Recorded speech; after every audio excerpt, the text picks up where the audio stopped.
जो हमारा बोर्ड है जो प्रधानमंत्री ग्रामीण सड़क योजना को देखता है उसकी रिव्यू मीटिंग थी, क्योंकि PMGSY 3 के हमारे 3 बैचेस थे। बैच 1 बैच 2 हमारे कंप्लीट हो चुके। सिर्फ 8 ऐसे प्रोजेक्ट्स हैं जिनमें से 2 के हमें कॉन्ट्रैक्ट कैंसिल कर आने वाले भविष्य में रीटेंडर करने पड़ेंगे, और 5 ऐसे थे जिनके अंदर एक बिडर आया था, उसको रिवाइज़ किया जा रहा है और जल्द उन 8 के 8 को फ़ेज़ 1 और फ़ेज़ 2 को हम पब्लिश कर देंगे, जिससे उन पे भी काम शुरू हो जाएगा। उसके साथ साथ फ़ेज़ 3 के अंदर 56 सड़कें हैं जिसकी कुल लागत हमारी अप्रॉक्सीमेटली 282 करोड़ रुपए है, जिसको अब हम टेकअप करें, जिससे गवर्नमेंट ऑफ इंडिया के रूरल डेवलपमेंट मिनिस्ट्री का सैंक्शन आ गया है। FD में पैसा रिलीज़ होना है, जैसे पैसे के एडमिनिस्ट्रेटिव अप्रूवल आएंगे हम उसको भी पब्लिश कर उसका कार्य भी शुरू कर देंगे। टोटल हरियाणा प्रदेश में 259 सड़कें PMGSY फ़ेज़ 3 के अंदर हमने प्रपोज़ करी थी, जिनको गवर्नमेंट ऑफ इंडिया ने अप्रूवल दिया। उसके अंदर 2496 करोड़ रुपया कुल लागत से वो सड़कें बनाई जाएगी, जिसके अंदर से अब तक लगभग 1918 करोड़ टू बी प्रिसाइज ये लग चुका है, जिसकी सड़कें बन चुकी हैं। अब 78 रोड्स पेंडिंग है, जिसके अंदर 580 किलोमीटर में 375 करोड़ की लागत से आज जो बोर्ड मीटिंग में हमने रिव्यू किया है, सड़कों का निर्माण PMGSY 3 के बैच 3 के अंदर, फ़ेज़ 3 के बैच 3 के अंदर हम इस साल के अंदर 2023 के अंदर कंप्लीट कर देंगे। और अच्छी चीज़ ये है कि आज जब गवर्नमेंट ऑफ इंडिया के ऑफिसर्स भी हमारे साथ ऑनलाइन जुड़े हुए थे, we are the fastest state to complete PMGSY 3, और मैं उम्मीद है कि इस साल के अंत तक PMGSY 3 पूरी तौर पर हरियाणा के अंदर हम कंप्लीट कर लेंगे। साथ में हमने उनके पास एक समस्या जो हरियाणा के रिस्पेक्टिव से रखी है, और ये देश में देखी जा रही है, कि जहाँ पर NH के प्रोजेक्ट PMGSY 3 के प्रोजेक्ट्स के ऊपर बने, वहाँ पर हमारी PMGSY 3 की सड़कों को बड़ा डैमेज आया है। तो हम उनको आज पत्र भी लिख देंगे, केंद्र से ये मांग भी कर लेंगे कि तुरंत इसके लिए भी हमें एडिशनल फंड्स दिए जाएं, कि एटलीस्ट वो जो आधा किलोमीटर दोनों तरफ किसी भी एंट्री एग्ज़िट के वर्ज के होता है, उसको दुरुस्त करने के लिए हमें इमीडिएट फंड्स दिए जाए। साथ में एक समस्या और आई थी कि कई ऐसी सड़कें हैं जो स्टेट क्वालिटी मैनेजर जो हमारे होते हैं, वो नेशनल क्वालिटी मैनेजर के नॉर्म से मिसमैच करते हैं। उसके ऊपर लगभग 96 कंप्लेंट इस बार हमारे पास आई है। तो अब हमने ये बोर्ड में आज निर्णय लिया है कि हम आने वाले समय में इस चीज़ को NQM के जो इम्पैनल्ड लोग हैं, क्योंकि SQM में अधिकतम लोग ऐसे हैं जो स्टेट के रिटायर्ड एम्प्लॉयज़ हैं, और कहीं ना कहीं उनके अंदर वो क्लैरिटी नहीं है जो NQM के रिटायर्ड लोगों के पैनल में है। तो अब हम NQM के भी रिटायर्ड लोगों को इसमें इम्पैनल करेंगे, जो आने वाले भविष्य में जो प्रधानमंत्री ग्रामीण सड़क योजना की क्वालिटी मॉनिटरिंग है, उसको और बेहतर नेशनल लेवल के मैग्नीट्यूड पे हम कर पाएँ। साथ में सिविल एविएशन के रिव्यू था जो हिसार एयरपोर्ट का था, उसके अंदर एक दिक्कत आ रही थी, क्योंकि एक तो हमारी जो रोड एयरपोर्ट के अंदर से निकल रही है, अब उसको बंद करने का समय आ चुका है, तो उसके अंदर अब हैवी ट्रैफिक को इमीडिएटली उस पर बंद कर दिया जाएगा। और क्योंकि लोकल लोगों की डिमांड है, ऑल्टरनेटिव रोड्स हमने डेवलप कर दिए हैं, तो उस पर धीरे धीरे ट्रैफिक को डाइवर्ट करना शुरू कर दिया जाएगा, कि जो हमारा बाउंड्री वॉल का काम है और पुराने रनवे को नए रनवे तक लिंकेज का काम है, उसको जल्द से जल्द टेकअप किया जाए।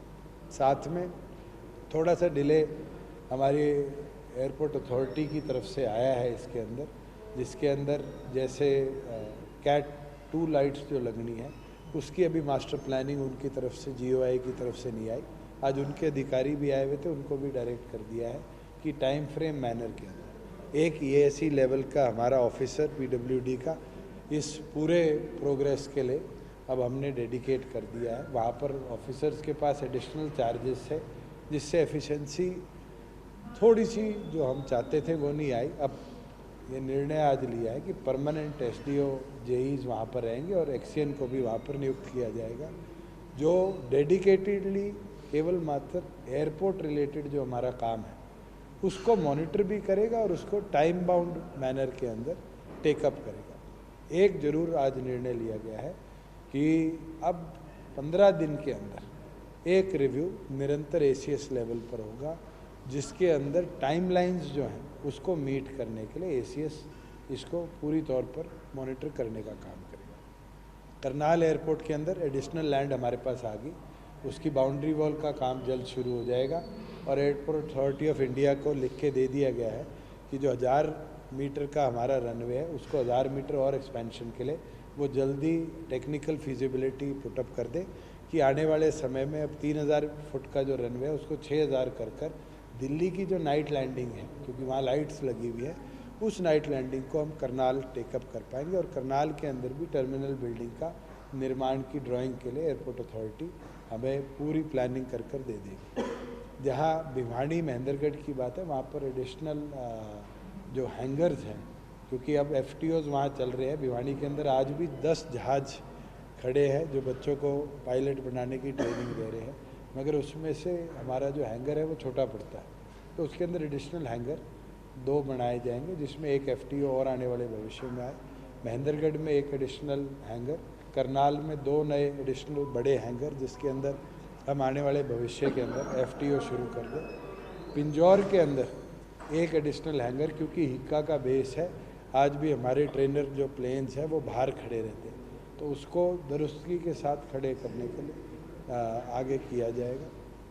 साथ में जहाँ ATC नहीं है वहाँ ATC और फायर का सिस्टम तुरंत लगाया जाए, क्योंकि अब धीरे धीरे जैसे एविएशन के अंदर ग्रोथ आ रही है, आने वाले समय में ये बहुत बड़ा बदलाव इसके अंदर हमें देखने को मिलेगा।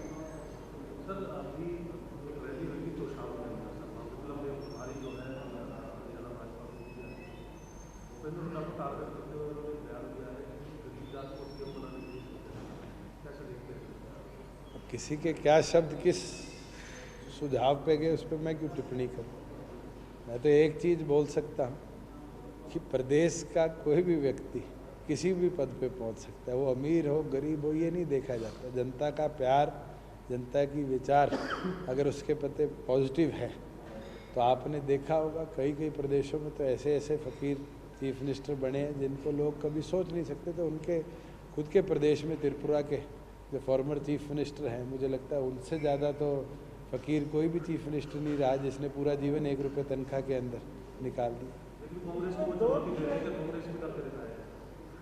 OPS को लेकर सर कांग्रेस जो है OPS को लेकर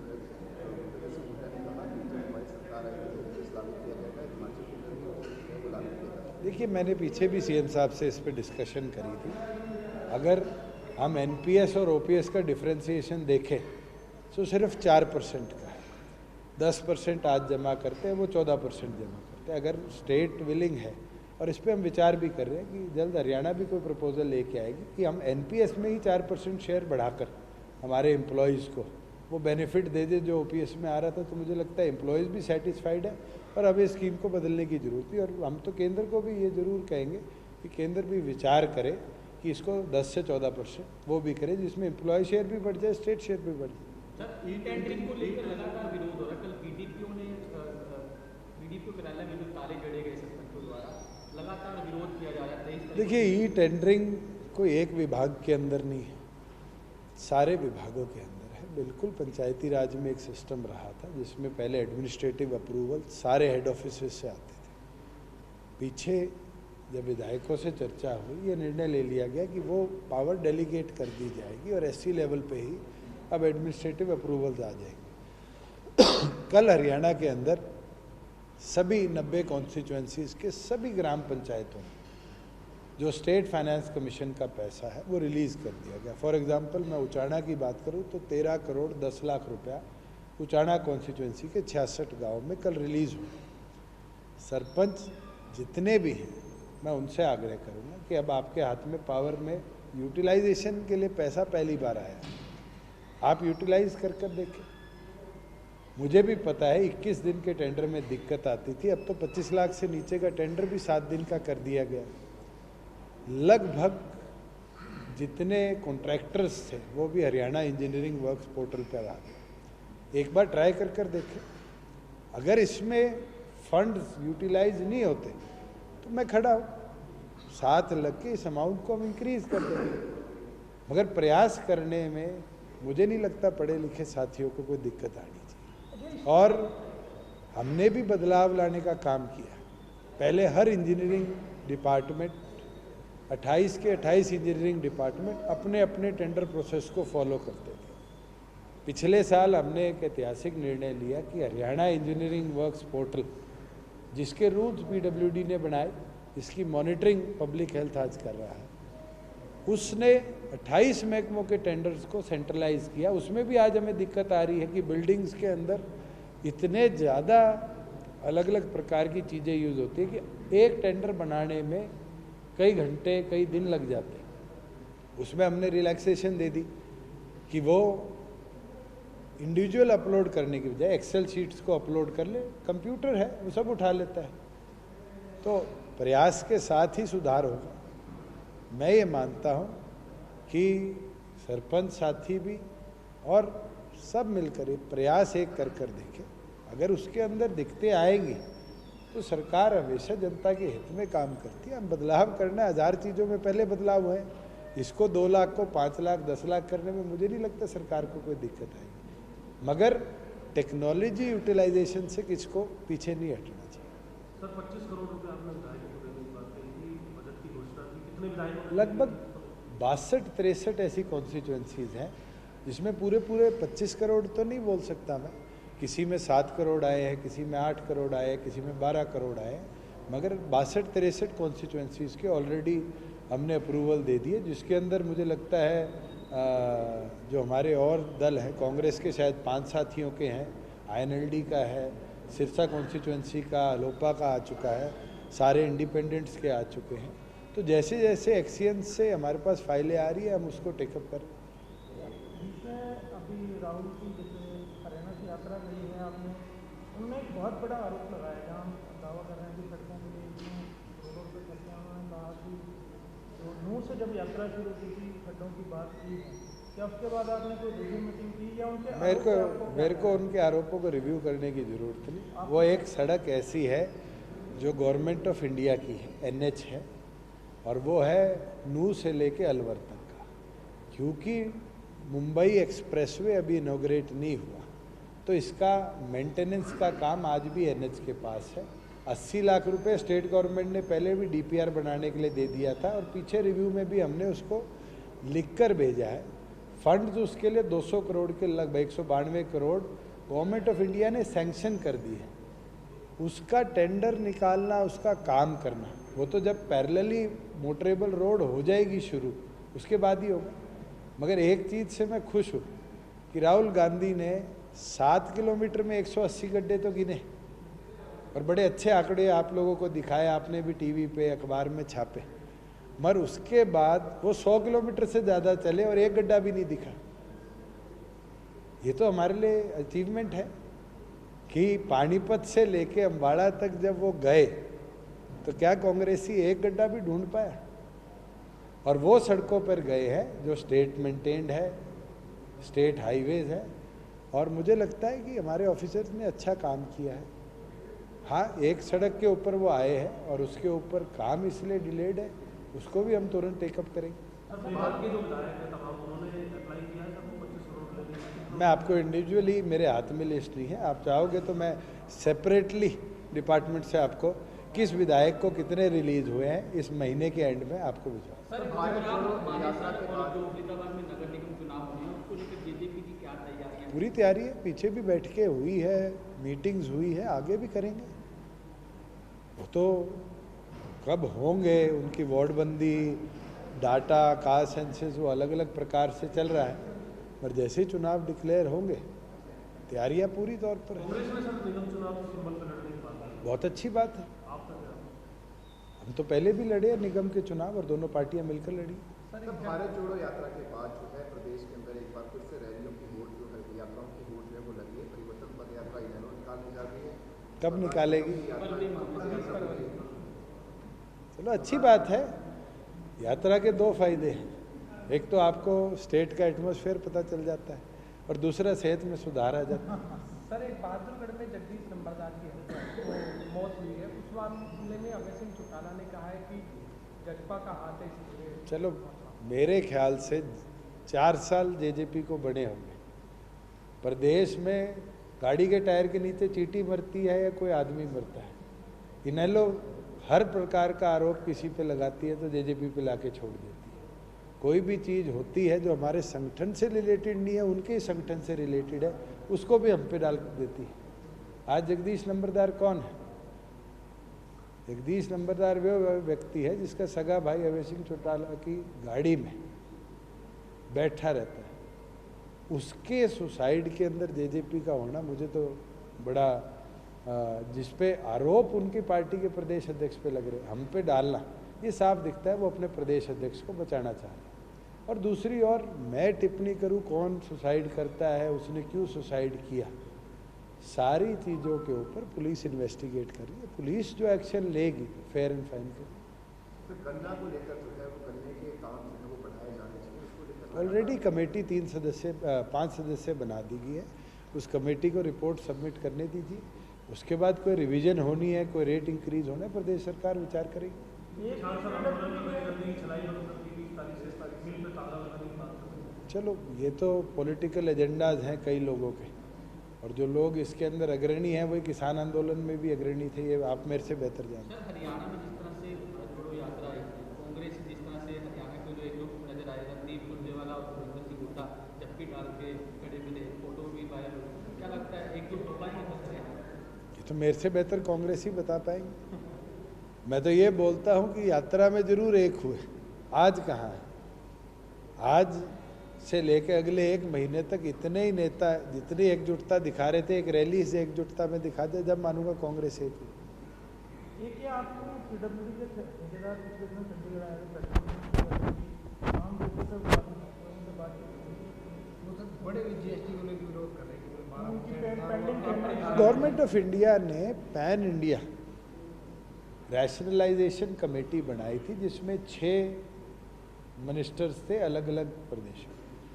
उनने अपनी रिपोर्ट सबमिट करी थी और उसके अंदर अधिकतम आइटम्स जो कंस्ट्रक्शन में, अकेले पीडब्ल्यूडी नहीं, कंस्ट्रक्शन में इस्तेमाल होते थे, वो 28% जीएसटी के रेशो में आते थे और 12% जीएसटी इसके अंदर प्रस्तावित था। उनकी कमेटी की रिपोर्ट ये कहती थी इसमें क्योंकि इनपुट टैक्स क्रेडिट हर आइटम पे लिया जाता है, 28 की चीज़ लगाओगे 12 टैक्स है तो सरकार को 16 वापस करना पड़ता था। तो इनपुट टैक्स क्रेडिट की कैलकुलेशन के अंदर रैशनलाइज करने के इसको 18% पे लाया गया, जिसको पूरे देश की सभी सरकारों ने सर्वसम्मति से मंजूर किया। हिसार एयरपोर्ट के अंदर बाउंड्री वॉल का काम और जो टारमेट है वो मार्च तक कंप्लीट हो जाएगा। जो इलेक्ट्रिकल सेफ्टी की लाइट्स है वो मार्च तक डिलीवर हो जाएंगी, वो पैरेलली इंस्टॉल्ड होती रहेगी, जिसमें कोई इतना ज़्यादा मूवमेंट के अंदर दिक्कत नहीं आएगी। जो वेदर इक्विपमेंट्स है आईएमडी की तरफ से जो आने थे वो ऑलरेडी डिलीवर्ड है, पर जब तक बाउंड्री वॉल का काम और सिक्योरिटी पॉइंट से नहीं हम सेटिस्फाई होंगे तब तक उसको आगे नहीं बढ़ाएंगे, इसलिए उसको स्टॉप किया गया है कि बाउंड्री वॉल के कंप्लीशन के साथ साथ उसको कर दिया जाए। सर भूपेंद्र सिंह हुड्डा ने कहा कि सरकार द्वारा जितनी एसआईटी बनाई जा रही है, एसआईटी का मतलब है सप्रेस इंटरनल ट्रूथ, यानी कि जो आप एक काम करिए, भूपेंद्र सिंह हुड्डा के 10 साल में कितनी एसआईटी बनी थी उसकी रिपोर्ट मेरे को ला दीजिए। मैं ये देखना चाहता हूँ कि एसआईटी बनाए सरकार या इंटरनल इंक्वायरी करे। इंटरनल इंक्वायरी करती है सरकार तो कहते हैं तो दबाने के लिए करी, एसआईटी बनाओ, एसआईटी बना दे तो कहते हैं कि ये सप्रेस करने के लिए बनी। मुझे तो उनका विजन क्लियर नहीं लगता कि वो 10 साल प्रदेश के मुख्यमंत्री रहे। उनने खुद तो मांग करी इस पर एसआईटी बनाओ, जब बना दी और उनके लेवल उनके टाइम के मामले उठने लगे तो कहते हैं ये सप्रेस करना चाह रहे हैं। सर उन्होंने जो फोकस किया था वो क्या था, संदीप सिंह मामले को लेकर उन्होंने कहा था कि देखिए, संदीप सिंह जी के ऊपर जो आरोप लगे हैं उसके ऊपर चंडीगढ़ पुलिस इन्वेस्टिगेट कर रही है, ना कि एसआईटी। एसआईटी सिर्फ इस चीज़ को मॉनिटर कर रही है कि कोई डिपार्टमेंट के अंदर गलतियां ना हुई हो, उसके अंदर कोच का भी इन्वॉल्वमेंट अगर है या फिर संदीप सिंह का है, उसके ऊपर ममता सिंह जी की टीम करी है। पैरेलली 2 स्टेट्स की पुलिस एक इन्वेस्टिगेशन नहीं कर सकती, ये आईपीसी में लिखा है। इन्वेस्टिगेशन के लिए चंडीगढ़ पुलिस अपनी ओर से इन्वेस्टिगेशन कर रही है।